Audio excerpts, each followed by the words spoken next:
kulanti wanaagsan daawadayaal barnaamijkeena ciyaaraha toddobaadkana waxaynu ku soo qaadan doonaa ciyaartooy Cabdisalaan Sallo oo caan ku ah kabtanka kana tirsan kooxda wasaaradda maaliyadda ee kooxaha caasimadda ee heerka koowaad. Cabdisalaan Sallo oo kamid ah difaacyada caasimadda Hargeysa ee kooxda wasaaradda maaliyadda ayaa ka waramaya taariikh nololeedkiisa kubadda cagta kaas oo uu ku soo qaatay garoomada caasimadda Hargeysa iyo gobolada Somaliland. Cabdisalaan Sallo ayaa ka mid noqday markii uu horeysay kooxda ciidanka asluubta dhinaca kooxaha heerka koowaad ee caasimadda Hargeysa isagoo ku sugnaa muddo 3 sano ah waxaana uu markii dambe ku biiray sida uu sheegay kooxda ku ciyaarta magaca wasaaradda horumarinta maaliyadda isagoo ka mid ah haatan daafaca ugu cadcad kooxda wasaaradda maaliyadda ee kooxaha heerka koowaad ee caasimadda Hargeysa. sidoo kale waxa halkan garoonka kubadda cagta ku soo booqday Cabdisalaan Sallo mid ka mid ah tababarayaashiisa kubadda cagta haatan Iidaan oo isagoo ah tababaraha koowaad ee kooxda wasaaradda horumarinta ee heerka koowaad ee caasimadda Hargeysa. Cabdisalaan Sallo oo isagoo ah ciyaartooy jecel shakhsiyadda kubadda cagta ama dhalinyarta kubadda cagta ama da'yarta ciyaaraha kubadda cagta Somaliland ayaa waxa uu tilmaamay in garoomada kubadda cagtu ay leeyihiin xiise gaar ah ama sir gaar ah oo ku jirta garoomada waaweyn ee kubadda cagta ee Somaliland isagoo sanadihii u dambeeyayna tilmaamay in ciyaaraha kubadda cagtu ay sameeyeen horumar fiican oo dhinaca tababarada ah kuwaas oo ciyaartooygu ay ku xidhayeen had iyo jeer ale garoomada lagu qaato tababarka kubadda cagta.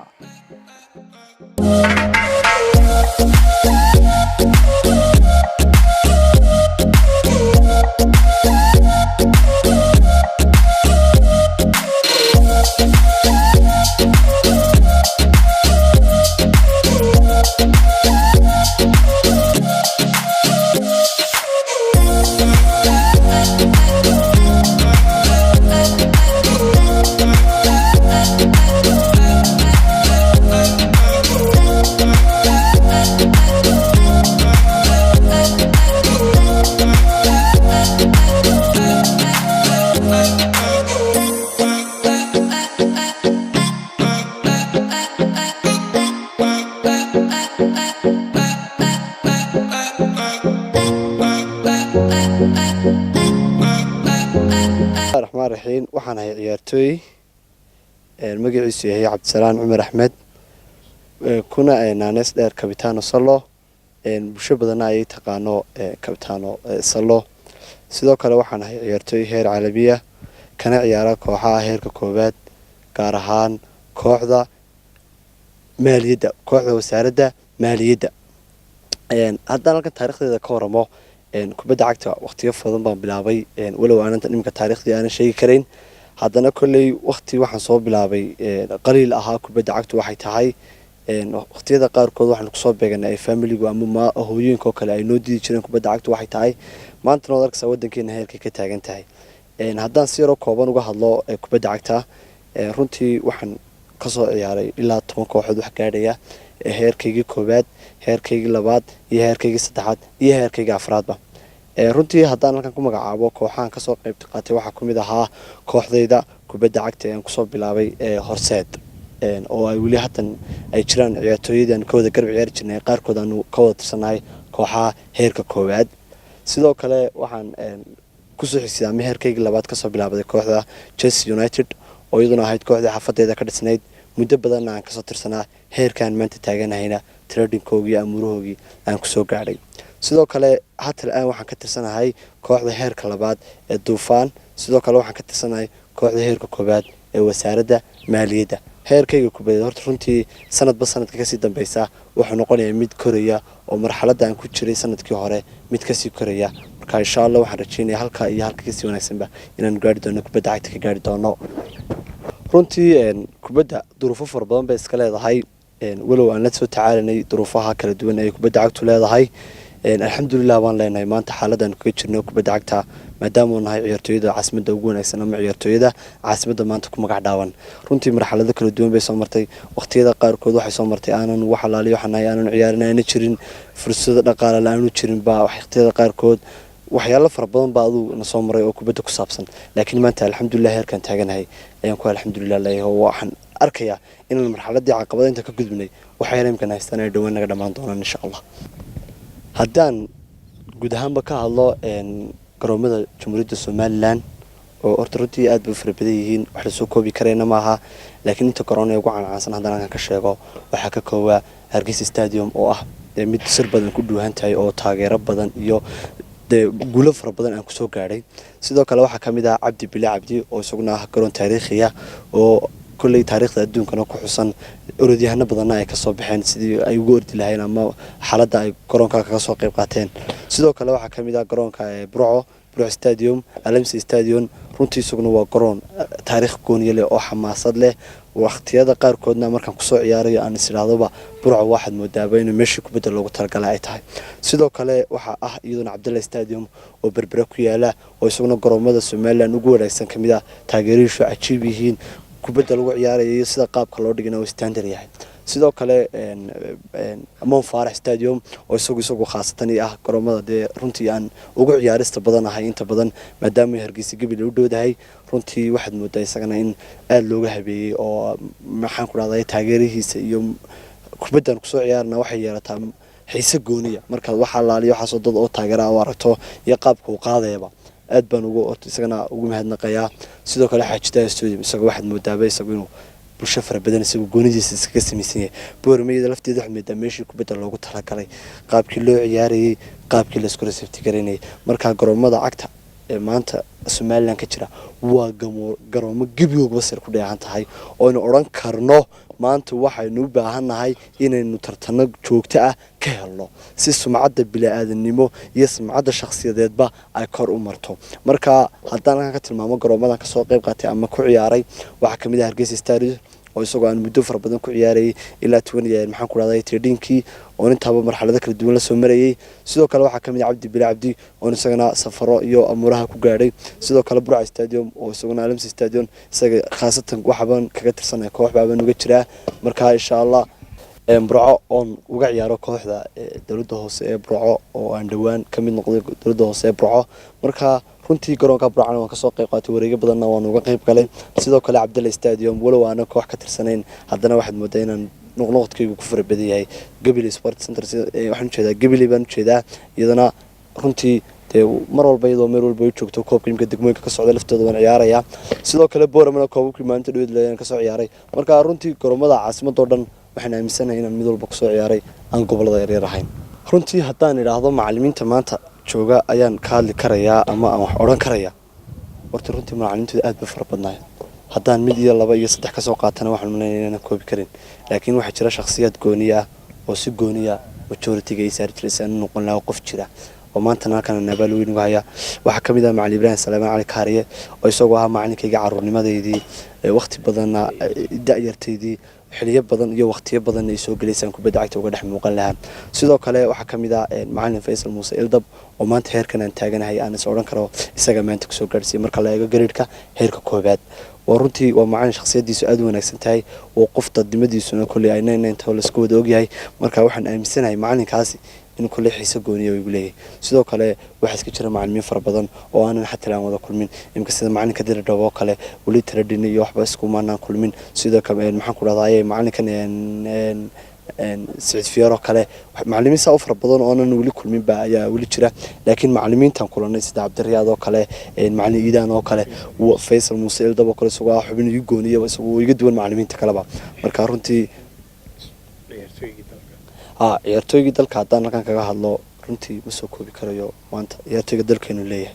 taariikho fara badan bay soo mareen ninba mar buu soo baxay marka haddaan idhaahdo hebel baan ku daydaa ama hebel baa sidan ah waxa laga yaabaa in rag kasii wanaagsanaan jirin laakiin shakhsiyadeeda markaan eega ka sala ahaan waxaan aad u taageeri jiray waqtiyadii aan yaraa nin aboo la odhan jiray kana tirsanaa kooxda Hargeysa Spring Water oo ninkaas aan mar walba aanu xiiso badan u hayn jiray oo garoonka xawaale ku daawan jiray waxyaalaha igu dheeriyeen position ka shanta ka ciyaarana isaga ka mid ah runtii waxaan halkan uga mahadnaqayaa walaalahay Home Cable TV oo iyagu mar walba la garab taagan dhalinyarta maxaan ku raadayay dhiirigelin fara badan sida agaasimaha Home Cable Maxamed Cabdishaaq Ilig sida walaalkay Mubaarak Bukaze sida kale Mukhtaar isaguna ah film qaadaha goobtan aan joogno runtii Home Cable shaqaalaha dhamaantood waxaan leeyahay idinku wad ku maasantiin sida wanaagsan ee sharafta leh ee aad noo soo ajibteen goobta aad ka wanaagsan marka runtii inta ayaan ka sii badanba waan rajaynaynaa Home Cable dhalinyarta waa qaban doonto aad iyo aad wad maasantiin dhamaan taageerahaygana waxaan leeyahay insha Allah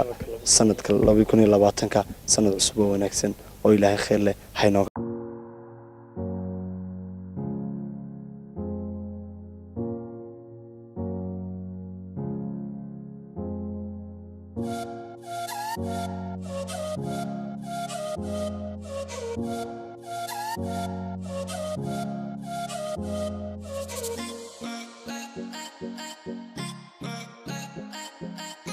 waxaa halkan ku soo booqday mid ka mid ah tababarayaasha kubadda cagta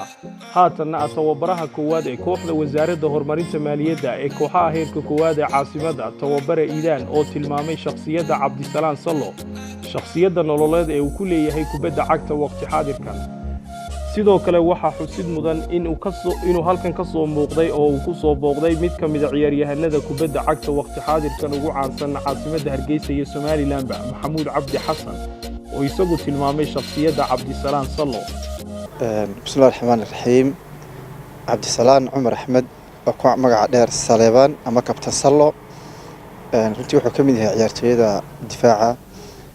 imika ka ciyaara kooxaha heerka koowaad hore wuxuu ka tirsanaa wasaaradda ciidanka asluubta haddana wuxuu joogaa wasaaradda maaliyadda wuxuu ka mid yahay ciyaartooyada imika waqti xaadirkan difaaca ugu wanaagsan dalkeena akhlaaq ahaan iyo kubad ahaanba wana ciyaartooyada runtii imika lagu faani kare xawaaraha dheereynaya ku socda ee soo baxay wana shakhsi runtii booska difaaca dhexe aad ugu fiican kuwada imika ugu fiicanna ka mid ah waxaanu ka mid yahay ciyaartooyada mustaqbalka fiican ku leh kubadda cagta oo ninaan saaxiibnahay oo dhaqankiisa cibaadadiisa iyo shakhsiyadiisaba fiican tahay markii kubadda laga yimaadana waa shakhsi xagga waxbarashadiisa iyo shaqada kaleba ka dhisan waa nin aad iyo aad u shaqeeya oo runtii bulshada ku xidhan oo qof maaha koox keliya ah oo qof bulshada dhex u tahay oo saaxiibo badan ku leh aniguna waxaan ka mid nahay dadka isaga aan ku faano runtii xiriirka fiicanna leh waana shakhsi aan odhan karno wuxuu noqon doonaa gabayo hore loo maqli jiray iyo ragga caynkaas waxaan filayaa raggii bedel lahaa inuu yahay oo qof magaca maanta difaaca dhexe uu ka mid yahay aan hambalyeynaa insha Allah waxaan rajeynayaa insha Allah inuu isku soo gaarno kubadda weli koox maana noqon insha Allah inaanu isku gobol amba isku qaranka amba kooxa koobaad isku nimaadno insha Allah waxaan ku hambalyeynaa shakhsiyadiisa wanaagsan iyo kubadiisa fiicanba aadna u mahadsan waxa kale oo mahadnaqayaa barnaamijkan Home Cable TV oo runtii ciyaaraha iyo Mubaarak Bukaze oo Mukhtaar Muuse oo runtii marka sportska qofku qiimihiisa uu helayo waxa weeye marka bulshadii kale ee Somaliland ama caalamka la wadaago ay qofka wax qabadkiisa sportska la tuso taasna waxay naga caawisay runtii in ciyaartooy badan kubadii ku soo dhiirtaan balwadihii iyo sigaarkii iyo tahriibtii iyo qabyaaladii ay ka haraan waxaan uga mahadnaqaynaa Home Cable TV barnaamijka ciyaaraha oo runtii libana shakhsiyaadka ka shaqeynaya yihiin shakhsiyaad Mubaarak oo kale ciyaarihii aqoon u leh dhalinyartii ku xidhan aad baan ugu mahadnaqaynaa isagana markii koobaadna ma aha Home Cable TV weliga ciyaaraha ku soo jiray laakiin waa fikrad cusub iyo arrin wanaagsan lagu soo kordhiyay in laga reebo taariikh qofka ciyaartooyga oo xusuustiisa isagana waxa noqonaysaa motivation ama dhiirigelin kuwa kalena waxay siinaysaa chance aad baan ugu bogaadinaa Home Cable TV barnaamijka ciyaaraha waxaan leenahay ka sii wada aniguna waxaan rajeynayaa noqono mar walba ku waqtigiisa siiya ciyaaraha iyo Home Cable TV aad u mahadsantiin bismillaah alxamdulillaah wasalaatu wasalaamu calaa ashraf al-anbiyaa wal mursaliin markoobaad ka wani mahad celinaya Home Cable TV oo runtii dhalinyarada la saaxiiba bulshadana la saaxiiba waxa kale oo mahad celinaya walaalkay Mubaarak Bukaze oo waxa kale oo mahad celinaya Mukhtaar Mursal Xiin aad baad u mahadsantihiin haddii aan u yimaado issuega laga hadlayo ama maxaan ku rahdaayay ciyaartooyga maanta u martida ah home cable tv cabdisalaan cumar cabdilaahi axmed runtii anigu imika maan baran ka macalin ahaan shakhsiyadayda ahaan baan u bartay 2015 baad markuu cabdisalaan u ciyaarayay yar oo xaafadda oon xawaadlo ku daawaday cabdisalaan markaasaan arkay inuu hibo ama talent leeyahay oo maxaan ku rahdaayay gaari doono himiladiisa iyo hamigiisa intaa ka bacdi cabdisalaan dad badan baa ku bartay tiimka asluubta markuu ciyaarayay laakiin anigu ka hor baan bartay waa qof difaac ahaan iyo habka uu defender ahaan u ciyaaray ay aad ku soo jiidaysa dad macallin ahaan aad tababaraso ama dadka macallimiintii meelo dheer bay wax ka eegaan oo isku mid maaha dadkan kale dadka macallimiintii aniga tababar ahaan cabdisalaan aad buu soo jiitay waqtiga uu yaraa waqtigii dambana run ahaantii aad buu soo jiitay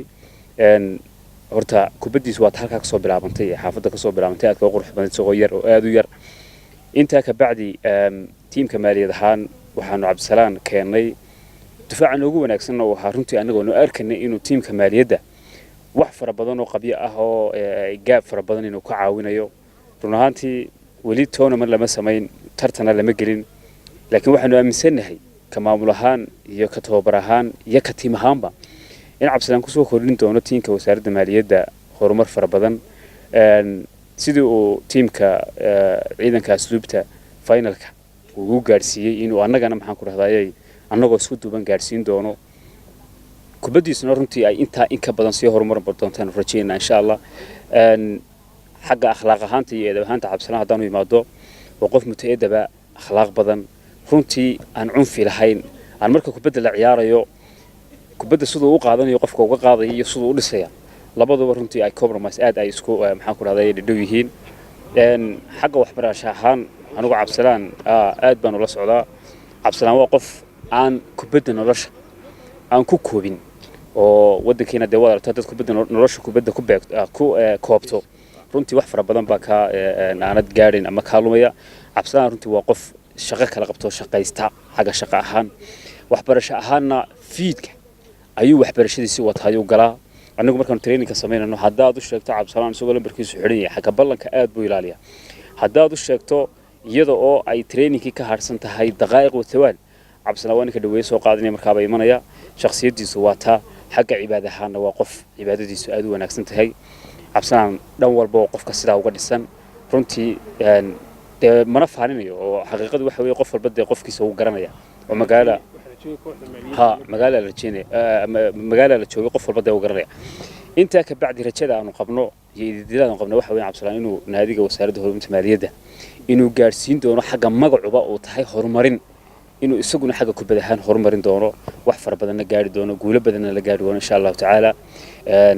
aad baad mahadsantihiin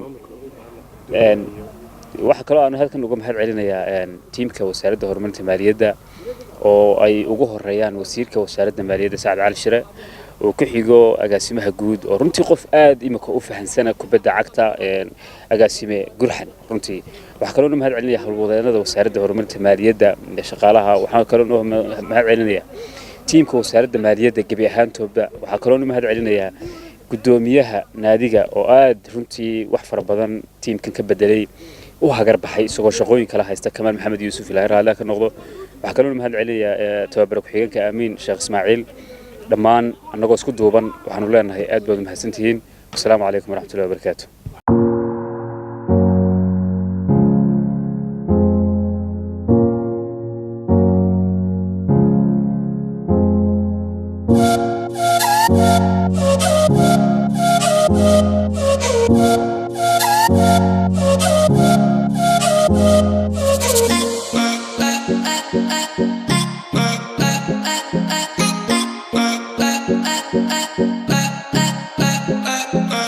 waxaynu intaa daawadayaal toddobaadkan kusoo afmeerinaa barnaamijkeeni ciyaaraha aynu toddobaadkan marti inoogu ahaa ciyaartooyga cabdisalaan sallo isagoo haatan ka tirsan kooxda wasaaradda horumarinta maaliyadda ee caasimadda hargeysa ee kooxaha heerka koowaad waxaana barnaamijkan idinla socodsiinaya anigoo mubaarak bukaasa dhinaca muuqaalada iyo kamarada waa mukhtaar mursal xiin dhanka farsamada oo barnaamijkan isku dubaridayna waa ridwaan bukhaari tan iyo kulanti dambe iyo toddobaadka dambe assalaamu calaykum waraxmatullaahi wabarakaatu